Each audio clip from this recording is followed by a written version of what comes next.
J'ai fait croire à mon ex que j'avais jeté sa collection de vinyles, je les ai vendus. Vos plus gros mensonges. Que je suis en vacances pour ne pas aider ma pote qui déménage, j'ai dû mettre de l'auto-bronzant. Le mensonge qui ne laisse rien au hasard. D'avoir caché que ma mère se tapait le meilleur ami de mon père, trop dur de lui avouer.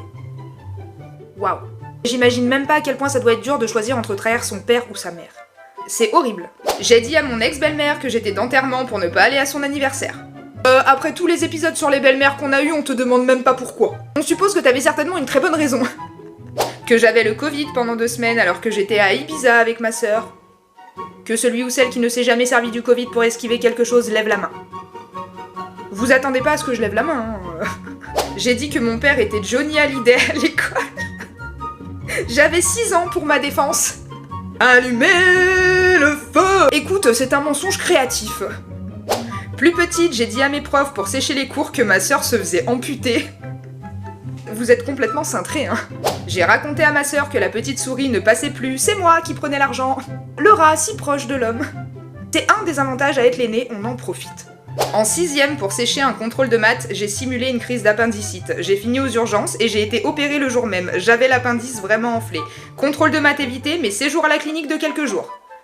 J'ai fait pareil. J'avais tellement forcé sur le mal de ventre que ma mère m'a emmenée aux urgences, ça s'est fini quelques heures après sur la table d'opération. Et j'avais pas si mal au ventre. Mais maintenant que c'est fait, il y a prescription.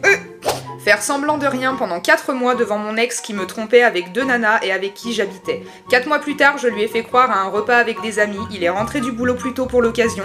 Quelle a été sa surprise de nous retrouver toutes les 3 à table à boire l'apéro. On est toutes devenues copines et j'ai gardé la maison. Ping. Perdre un charreau pour gagner 2 copines. Le compte est bon. T'as eu une sacrée patience, 4 mois. J'aurais même pas tenu 4 heures. Pour ne pas faire sport, j'ai colorié mon doigt avec mon stylo plume, puis je l'ai effacé. Il y a une tache bleue qui est restée du coup. J'ai fait croire à ma mère que j'avais tordu mon doigt. Jusque-là, tout allait bien, sauf quand elle m'a mis de la crème et une bande et qu'elle a voulu regarder le lendemain. La crème avait fait déteindre le bleu sur la bande du bas. L'idée était bonne, mais la fin était con. Et va expliquer à ta mère pourquoi ton bleu a déteint sur le bandage. J'en peux plus de vous. Alors toi, mon champion, je t'ai gardé pour la fin. En début d'année, je voulais sécher les cours pour ne pas aller au lycée. J'ai prétexté avoir mal au ventre et à la tête, basique. Mais faut savoir que la veille et aussi la nuit, j'avais eu de grosses douleurs au testicule gauche.